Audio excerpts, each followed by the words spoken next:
안녕하세요, 여러분.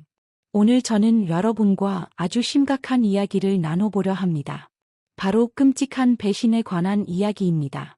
우리가 건강에 좋다고 무조건적으로 신뢰하는 채소들, 이른바 슈퍼푸드라 불리는 것들이 특정 조건에서는 오히려 우리 몸을 공격해 혈관을 망가뜨리고 내 건강을 위협할 수 있다는 사실을 말씀드리려 합니다.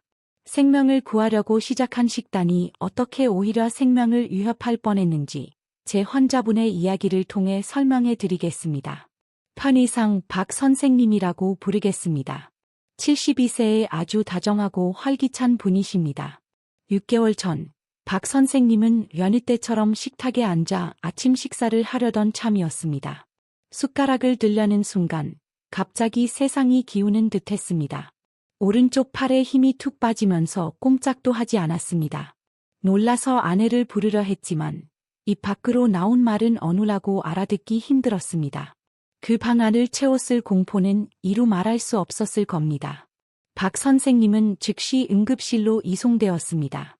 다행히 가족들이 빠르게 대처해 치료 효과가 가장 높은 골든타임 안에 도착할 수 있었습니다. 그 덕분에 영구적인 마비 없이 회복하셨지만 진단명은 충격적이었습니다. 가벼운 뇌경색, 즉 미니 뇌졸중이었습니다. 그날 이후 박 선생님의 삶은 완전히 바뀌었습니다. 병실에 누워 계시는 동안 마음속 깊이 두려움이 자리 잡았기 때문이죠. 다시 쓰러질 수도 있다는 공포에 떨며 다시는 자신과 가족에게 이런 일이 일어나지 않게 하겠다고 굳게 다짐하셨습니다. 퇴원 후 박 선생님은 건강관리에 집착하기 시작했습니다. TV에 나오는 건강 전문가들의 말을 모두 챙겨보고 잡지를 읽고 인터넷을 뒤졌습니다. 그러다 반복적으로 들리는 조언 하나에 꽂히셨습니다. 피를 맑게 하려면 녹색 채소 주스를 마셔라. 완벽해 보였습니다. 그게 정답인 것 같았죠. 그래서 당장 최고급 믹서기를 사셨습니다. 매일 아침 군인 같은 규율로 케일, 시금치, 브로콜리를 가득 채워 만든 거대한 스무디를 갈아 드셨습니다. 점심에는 쌈채소를 산더미처럼 드셨고 저녁에는 나물 반찬을 드셨습니다. 누가 봐도 박 선생님은 건강의 표본처럼 보였습니다. 완벽하게 깨끗한 식단을 실천하고 계셨으니까요. 그로부터 3개월 후 박 선생님은 정기검진을 위해 제 진료실을 찾으셨습니다. 본인은 아주 뿌듯해하셨고 실제로 겉보기엔 건강해 보이셨습니다. 하지만 제가 컴퓨터 화면에 뜬 혈액 검사 결과를 확인했을 때 저는 제 눈을 의심할 수밖에 없었습니다.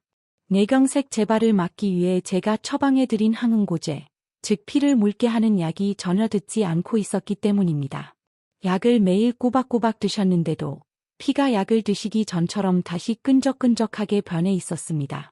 이게 얼마나 심각한 상황인지 아시겠습니까? 박 선생님은 매일 아침 생명을 구하겠다고 녹즙을 마셨지만 사실은 시한폭탄을 안고 계셨던 겁니다. 피를 맑게 하려고 마신 그 주스가 오히려 약효를 무력화시키고 혈액을 굳게 만들어 혈관이 다시 막히게끔 부채질하고 있었던 것입니다. 도대체 왜 이런 일이 벌어졌을까요? 왜 그 건강한 녹즙이 박 선생님에게는 독이 되었을까요? 함께 분석해 봅시다. 박 선생님은 와파린 또는 쿠마딘이라는 약을 드시고 계셨습니다. 이 약은 혈전, 즉 피떡이 생기는 것을 막아주는 표준 치료제입니다. 주로 심장 판막 수술을 하셨거나 심방세동 같은 부정맥이 있는 분들에게 처방됩니다. 이 녹즙이 왜 위험했는지 이해하려면 약의 원리를 알아야 합니다. 아주 쉽게 설명해 드리겠습니다. 여러분의 간을 혈액을 응고시키는 공장이라고 상상해 보세요. 상처가 났을 때 피를 멈추게 하는 응고인자를 만드는 곳이죠. 이 공장을 가동하는 메인 스위치가 있는데 그게 바로 비타민 K입니다. 비타민 K가 스위치를 온 유로 하면 공장이 돌아가고 피가 굳습니다. 와파린은 이 스위치에 껌을 딱 붙여서 켜지지 않게 만드는 역할을 합니다. 스위치가 꺼져 있으니 공장은 멈추고 피는 묽고 잘 흐르는 상태로 유지되겠죠. 간단하죠? 그런데 여기서 박 선생님의 치명적인 실수가 나옵니다. 바로 녹즙입니다. 케일, 시금치, 브로콜리는 그냥 채소가 아닙니다. 비타민 K의 제왕들입니다. 케일 100g에는 비타민 K가 무려 1000마이크로그램이나 들어 있습니다. 시금치도 500이 넘고 일반인에게 필요한 하루 권장량은 100마이크로그램 정도입니다. 박 선생님은 매일 아침 권장량의 10배, 20배가 넘는 비타민 K를 들이붓고 계셨던 겁니다. 몸속에서는 보이지 않는 전쟁이 벌어졌습니다. 약은 필사적으로 스위치를 끄려고 하는데 녹즙이 어마어마한 양의 비타민 K를 쏟아부어 약의 방해를 뚫고 스위치를 강제로 온 위로 커버린 것입니다. 멈췄던 공장이 다시 돌아갔습니다. 응고인자들이 쏟아져 나왔고 피는 진흙처럼 끈적해졌습니다. 박 선생님은 안전하다고 믿고 약을 매일 드셨지만 식단 때문에 사실상 무방비 상태였던 것입니다. 혹시 지금 이 영상을 보시는 분들 중 본인이나 부모님, 배우자가 와파린이나 쿠마딘을 드시고 계십니까? 그렇다면 오늘 당장 식단을 점검하셔야 합니다. 이것은 생사가 달린 문제입니다. 만약 해당된다면 잊지 않도록 댓글에 확인이라고 남겨주세요. 이것이 생존을 위한 첫걸음입니다. 안타깝게도 박 선생님의 식단에는 두 번째 시한폭탄도 숨어 있었습니다. 바로 칼륨입니다. 박 선생님은 연세가 있으신 많은 분들처럼 고혈압도 있으셔서 혈압약을 함께 드시고 계셨습니다. 70세 이상 어르신들 중 상당수가 혈압약과 혈전 예방약을 같이 드시는데 여기서 아무도 잘 알려주지 않는 위험한 교차점이 생깁니다. 우리는 토마토, 바나나, 감자가 칼륨이 많아서 건강에 좋다는 말을 귀에 못이 박히도록 듣습니다. 칼륨이 나트륨을 몸 밖으로 배출해 준다라는 말 들어보셨죠? 네, 맞는 말입니다. 단, 여러분의 콩팥, 신장, 이 100% 건강할 때만 맞는 말입니다. 콩팥을 정수기 필터라고 생각해 보세요. 피를 걸러서 좋은 영양분은 남기고 쓰고 남은 칼륨 같은 찌꺼기는 소변으로 내보내는 역할을 합니다. 하지만 슬픈 진실은 나이가 들면 필터도 낡는다는 것입니다. 60세가 넘어가면 콩팥 기능이 자신도 모르게 40에서 50% 수준으로 떨어져 있는 분들이 정말 많습니다. 증상이 없으니 모르고 지내는 경우가 태반이죠. 자, 필터가 막혀 있다고 상상해 보세요. 그 상태에서 칼륨을 들이부으면 어떻게 될까요? 칼륨이 빠져나가지 못하고 피 속에 그대로 쌓입니다. 의학 용어로는 이를 고칼륨 혈증이라고 합니다. 이게 왜 무서울까요? 칼륨은 심장 박동을 조절하는 메트로놈 역할을 합니다.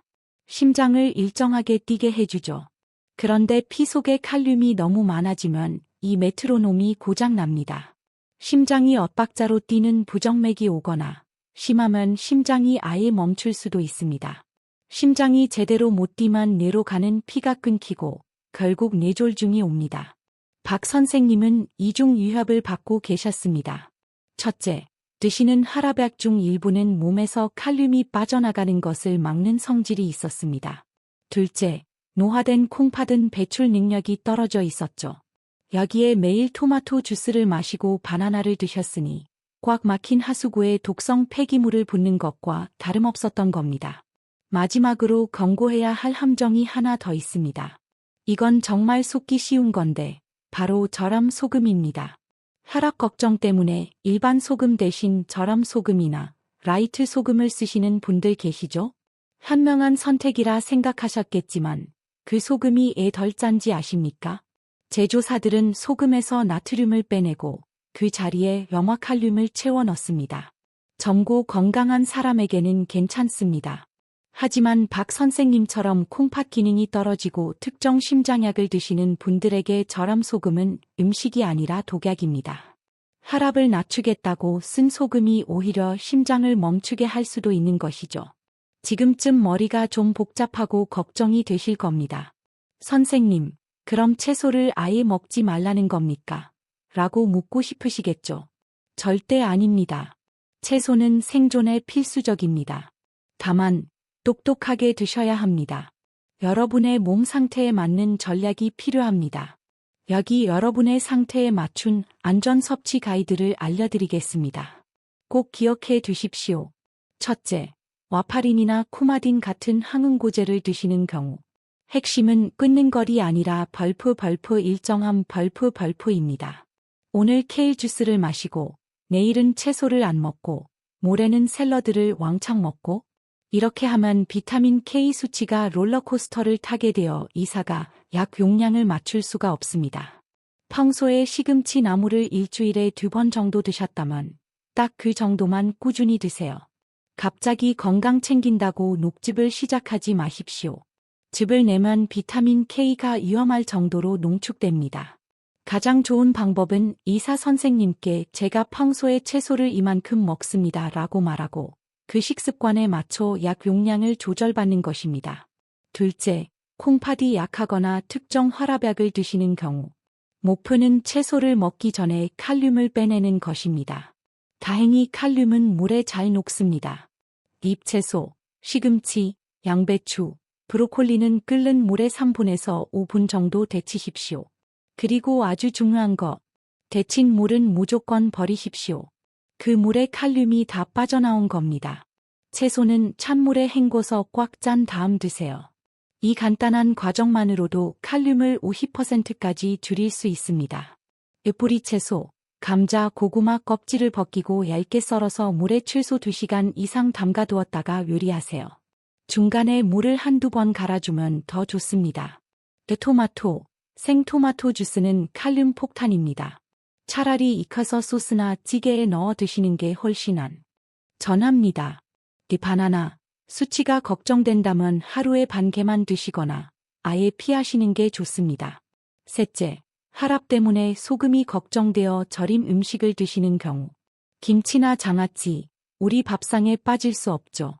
끊으라고는 안 하겠습니다. 다만 헹궈서 드십시오. 물에 살짝만 헹궈도 겉항염에 나트륨이 씻겨 나갑니다.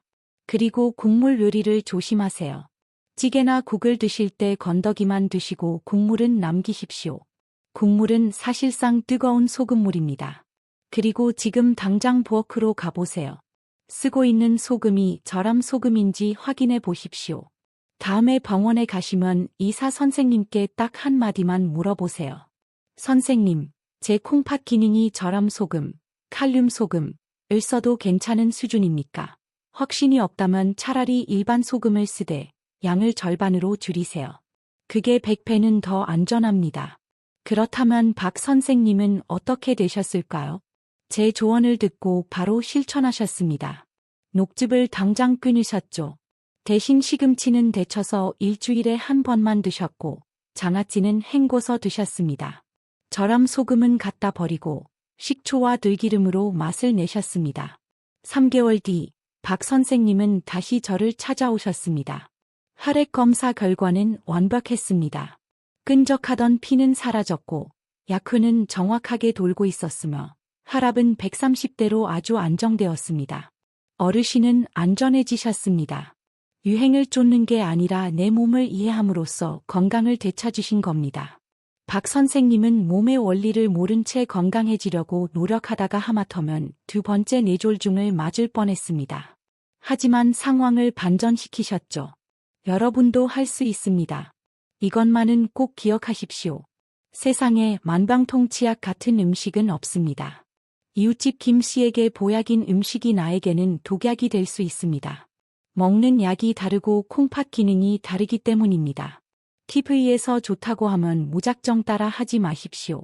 마지막으로 여러분께 부탁 하나만 드리겠습니다. 이 영상이 끝나면 딱 3가지만 실천해 보세요. 첫째, 약장을 확인하세요.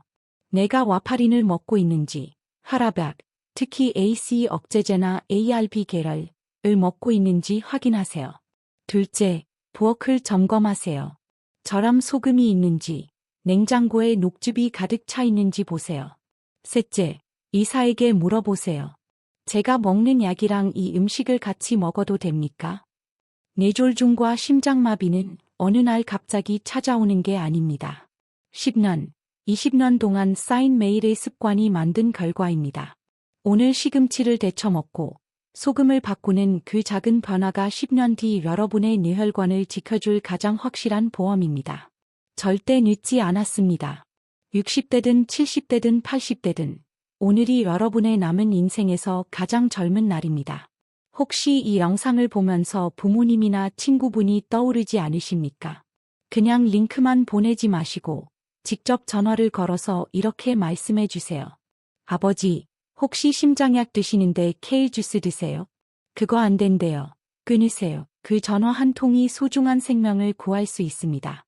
오늘부터 단 하나라도 실천하겠다고 다짐하셨다면 댓글에 별표 실천 별표이라고 두 글자만 남겨주세요. 여러분의 그 다짐이 다른 분들에게도 큰 동기부여가 될 것입니다. 오늘 나눈 이 지혜가 여러분의 활기차고 건강한 삶에 도움이 되기를 진심으로 바랍니다. 감사합니다.